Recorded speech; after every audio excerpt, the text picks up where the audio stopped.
Hi there, I'm going to show you how to replace the battery on this Rolls-Royce Key Fob. This is out of the 2012 Ghost.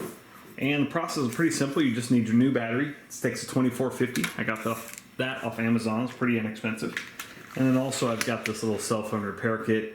I'm going to be using these tweezers, but you could use something small like that. It doesn't have to be a specific tool. Alright, so first order of business, you need to take out this actual key. So push this down right here and pull it out. Okay, now at this point, this portion right here is actually what comes off. So you take your tweezers and just kind of pry it in this hole right here. Pry that back up.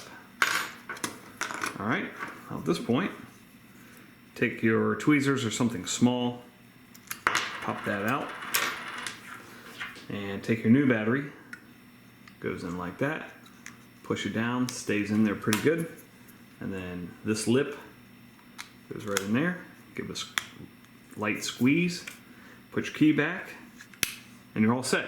Thanks so much for watching. Make sure you hit that thumbs up button.